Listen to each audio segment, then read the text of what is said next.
Hi friends, welcome back to my channel. ಇವತ್ತಿನ ವಿಡಿಯೋದಲ್ಲಿ ಬಾಣಂತಿಯರಿಗೆ delivery ಆದಮೇಲೆ ಮಾಡಬೇಕಾಗಿರುವಂತಹ ಪ್ರಮುಖ ವಿಷಯಗಳನ್ನ ನೋಡೋಣ. ಅದು ಸ್ಪೆಷಲ್ ಆಗಿ ನಾರ್ಮಲ್ ಡೆಲಿವರಿ ಆಗಿರೋರಿಗೆ ಮೇಯ್ನಾಗಿ ಹೇಳ್ತಿದ್ದೀನಿ. ಸೊ ಈಗ ನಿಮಗೆ ನಾರ್ಮಲ್ ಡೆಲಿವರಿ ಆಗಿದೆ ಅನ್ನೋರು ಆಫ್ಟರ್ ಡೆಲಿವರಿ ಬಂದು ನೀವು ಚೆನ್ನಾಗಿ ಊಟ ಮಾಡಬೇಕು.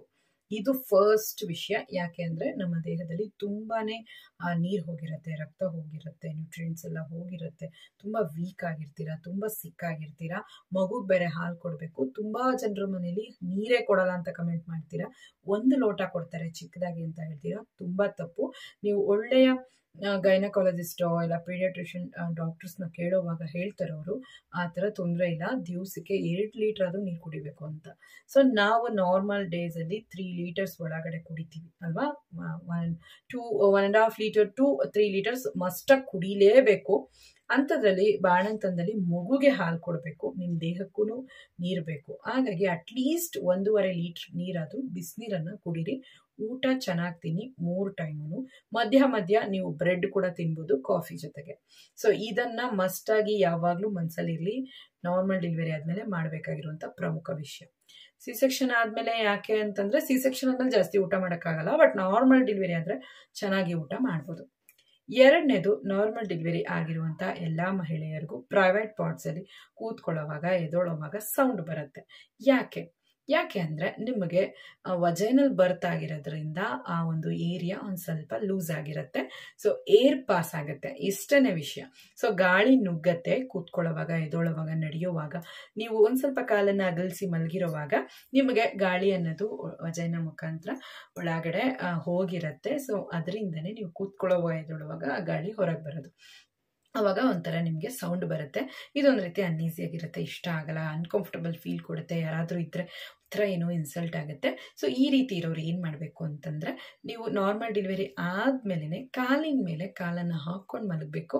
ಮನೆಗೆ ಬಂದಮೇಲೇನು ಅಟ್ಲೀಸ್ಟ್ 3 ಮಂತ್ಸು ಕಾಲ ಮೇಲೆ ಕಾಲು ಹಾಕ್ಕೊಂಡು ಮಲಗೋದು. ಅಂದರೆ ಕಾಲು ಫುಲ್ಲು ನೀಟ್ ಮೇಲೆ ಈ ಥರ ಕಾಲನ್ನ ಹಾಕ್ಕೋಬೇಕು. ನಿಮ್ಮ ವಜೈನಲ್ ಪಾರ್ಟ್ ಟೈಟಾಗಿರಬೇಕು.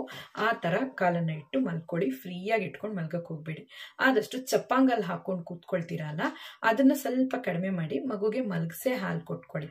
ಆದಷ್ಟು ಮಲಗಿರಿ ಫ್ರೀ ಟೈಮಲ್ಲಿ. ಸೊ ಚಪ್ಪಂಗಲ್ಲಿ ಹಾಕ್ಕೊಂಡು ಜಾಸ್ತಿ ಹೊತ್ತು ಕೂತ್ಕೊಂಡಾಗ ಕೂಡ ಗಾಳಿ ಅನ್ನೋದು ನುಗ್ಗುತ್ತೆ. ಇದು ಮೇಯ್ನ್ ವಿಷಯ. ಮೂರನೇದು ಬಂದು, ನೀವು ಹೊಟ್ಟೆಗೆ ಬಟ್ಟೆ ಕಟ್ಟಿದ್ರೇ ಹೊಟ್ಟೆ ಕಮ್ಮಿ ಆಗದ ಅಂತ ಕೇಳಿದ್ರೆ, ಖಂಡಿತವಾಗ್ಲೂ ಹೊಟ್ಟೆಗೆ ಬಟ್ಟೆ ಕಟ್ಟಿದ್ರೆ ಹೊಟ್ಟೆ ಫ್ಯಾಟ್ ಕಮ್ಮಿ ಆಗಲ್ಲ. ಬಿಕಾಸ್ ನಾವು ಏನು ಊಟ ಮಾಡ್ತೀವಿ, ಏನು ವರ್ಕೌಟ್ ಮಾಡ್ತೀವಿ, ಯಾವ ರೀತಿ ಲೈಫ್ ಸ್ಟೈಲಲ್ಲಿ ಇದ್ದೀವಿ ಅನ್ನೋದೇ ಮುಖ್ಯ. ಹೊಟ್ಟೆಗೆ ಬಟ್ಟೆ ಕಟ್ಟಿದ ಮಾತ್ರಕ್ಕೆ ಹೊಟ್ಟೆ ಕಮ್ಮಿ ಆಗುತ್ತೆ ಅಂತಂದರೆ ಖಂಡಿತವಾಗ್ಲೂ ಎಲ್ಲರೂ ಹೊಟ್ಟೆಗೆ ಬಟ್ಟೆ ಕಟ್ಕೊಂಡು ಕೂತ್ಕೋತಾರೆ ಅಷ್ಟೇ. ಹೊಟ್ಟೆಗೆ ಬಟ್ಟೆ ಕಟ್ಟೋದಕ್ಕೆ ಮೇಯ್ನ್ ರೀಸನ್ ಇದೆ, ಸೊಂಟಕ್ಕೆ ಬಲ ಸಿಗಲಿ ಅಂತ. ನಾರ್ಮಲ್ ಡೆಲಿವರಿ ಆದಮೇಲೆ ಏನಾಗುತ್ತೆ ಅಂದರೆ ನಮಗೆ ಸೊಂಟ ಎಲ್ಲನೂ ಸ್ಪೈನಲ್ ಕಾರ್ಡ್ ವೀಕ್ ಆಗುತ್ತೆ. ಆ ಕಾರಣದಿಂದ ಓಡಾಡೋಕ್ಕಾಗಲ್ಲ, ಕೂತ್ಕೊಳ್ಳೋಕ್ಕಾಗಲ್ಲ, ಸೊಂಟ ನೋವು ಬರುತ್ತೆ. ಸೊ ಅದಕ್ಕೋಸ್ಕರನೇ ಆಗಿನ ಕಾಲದಲ್ಲಿ ಬಟ್ಟೆನ ಕಟ್ತಾ ಇದ್ರು, ಸೊಂಟಕ್ಕೂ ಸೇರಿ ಚೆನ್ನಾಗಿ ಟೈಟಾಗಿ.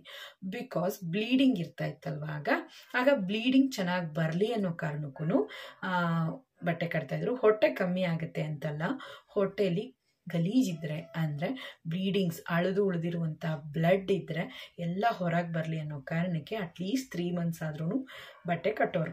ಸೊಂಟಕ್ಕೆ ಬಲ ಆ್ಯಂಡ್ ನೆಕ್ಸ್ಟು ಹೊಟ್ಟೆ ಟೈಟಾಗಿರೋ ಕಾರಣದಿಂದ ಏನಾದರೂ ಯುಟ್ರಸ್ಸಲ್ಲಿ ಬ್ಲಡ್ಸ್ ಇದ್ದರೆ, ಓಲ್ಡ್ ಸ್ಟಾಕ್ಸ್ ಇದ್ದರೆ ಎಲ್ಲ ಹೊರಗೆ ಬರಲಿ ಅನ್ನೋ ಕಾರಣಕ್ಕೆ, ನಿಮಗೂ ಕಂಫರ್ಟಬಲ್ ಫೀಲ್ ಇರುತ್ತೆ ಓಡಾಡೋದಕ್ಕೂ ಕೂತ್ಕೊಳ್ಳೋದಕ್ಕೂ ಅನ್ನೋ ಕಾರಣಕ್ಕೆ.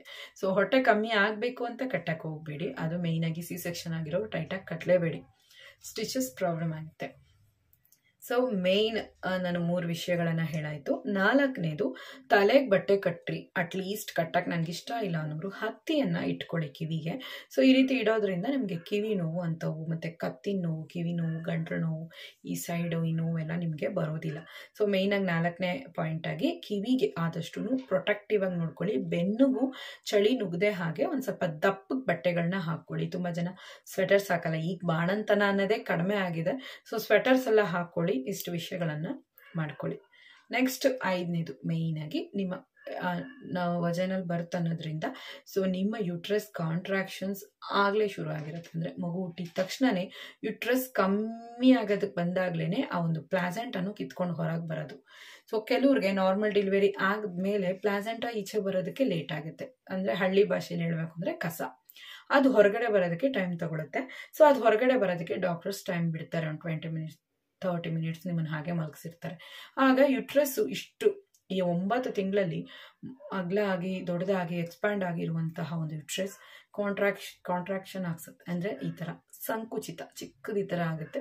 ಆವಾಗ ಯುಟ್ರಸ್ಸಲ್ಲಿ ಇರುವಂತಹ ಪ್ಲೆಸೆಂಟ ಹೊರಗೆ ಬಂದ್ಬಿಡತ್ತೆ. ಸೊ ಆ ಥರ ಆಗ್ತಾ ಇರುವಂತಹ ಯುಟ್ರಸ್, ಕಾಂಟ್ರಾಕ್ಷನ್ಸ್ ಆಗ್ತಾ ಇರುವಂಥ ಯುಟ್ರಸ್ ಕಂಪ್ಲೀಟಾಗಿ ನಾರ್ಮಲ್ ಸ್ಟೇಜಿಗೆ ಬರೋಕ್ಕೆ 6 ವೀಕ್ಸ್ ಬೇಕು. ಅಂದರೆ ಒಂದು 45 ಡೇಸ್ ಟು 60 ಡೇಸ್ ಅಂತ ಅಂದ್ಕೊಳ್ಳಿ, 2 ತಿಂಗಳು ಅಂತ ಅಂದ್ಕೊಳ್ಳಿ, ಅಷ್ಟು ದಿವಸ ಆದರೂ ಬೇಕು. ಅಲ್ಲಿವರೆಗೂ ಯಾವುದೇ ರೀತಿಯ ದಾಂಪತ್ಯ ಇರಬಾರ್ದು. ಇದು ಯಾವಾಗಲೂ ನಿಮ್ಮ ತಲೆಯಲ್ಲಿರಲಿ. ಅದಾದಮೇಲೆ ಕೂಡ ಒಂದು ಸ್ವಲ್ಪ ದಿವಸ ದೂರ ಇರಬೇಕು. ಅಟ್ಲೀಸ್ಟ್ ಒಂದು 6 ಮಂತ್ ನೀವು ದೂರ ಇದ್ದರೆ ಖಂಡಿತವಾಗ್ಲೂ ನಿಮ್ಮ ಹೆಲ್ತ್ ಇನ್ನೂ ಚೆನ್ನಾಗಿರುತ್ತೆ. ನಿಮಗೆ ಮೆನ್ಸ್ಟ್ರುವಲ್ ಪೀರಿಯಡ್ಸ್ ಕೂಡ ಸೆಟ್ ಆಗುತ್ತೆ. ಆದಷ್ಟು ನಿಮ್ಮ ಬಾಡಿಗೆ ಪ್ರೆಷರ್ ಹಾಕ್ಕೋಬೇಡಿ. ಸೊ ಇಷ್ಟೇ ಹೇಳಬಲ್ಲೆ. ಈ ವಿಡಿಯೋ ನಿಜವಾಗ್ಲೂ ನಿಮ್ಗೆ ಯೂಸ್ಫುಲ್ ಆಗಿರುತ್ತೆ ಅನ್ಕೋತೀನಿ. ಈ 5 ಒಂದು ಇಂಪಾರ್ಟೆಂಟ್ ಇನ್ಫಾರ್ಮೇಷನ್ನ ಆಫ್ಟರ್ ಡೆಲಿವರಿ, ಅದು ವಜೈನಲ್ ಬರ್ತ್, ನಾರ್ಮಲ್ ಡೆಲಿವರಿ ಆದಮೇಲೆ ಫಾಲೋ ಮಾಡಬೇಕು. ಈ ವಿಡಿಯೋ ನಿಮಗೆ ಯೂಸ್ಫುಲ್ ಆಗಿದ್ರೆ ಖಂಡಿತವಾಗ್ಲೂ ಚಾನಲ್ಗೆ ಸಬ್ಸ್ಕ್ರೈಬ್ ಆಗಿ. ಮತ್ತು ನನಗೆ ವ್ಲಾಗ್ ಚಾನಲ್ಲು ಇದೆ, ಲಿಂಕ್ ಡಿಸ್ಕ್ರಿಪ್ಷನ್ ಬಾಕ್ಸಲ್ಲಿ ಕೊಟ್ಟಿರ್ತೀನಿ, ಶ್ರೀಮತಿ ನಿಲಿಯಾ ಅಂತ. ಅದನ್ನು ಫಾಲೋ ಮಾಡ್ಕೊಳ್ಳಿ. ಮತ್ತು ಪ್ರೆಗ್ನೆನ್ಸಿ ಚಾನಲ್ಲು ಇದೆ, ಅದಕ್ಕೂ ಲಿಂಕ್ ಡಿಸ್ಕ್ರಿಪ್ಷನ್ ಬಾಕ್ಸಲ್ಲಿದೆ, ಚೆಕ್ ಮಾಡ್ಕೊಳ್ಳಿ. ಟೇಕ್ ಕೇರ್, ಬಾಯ್.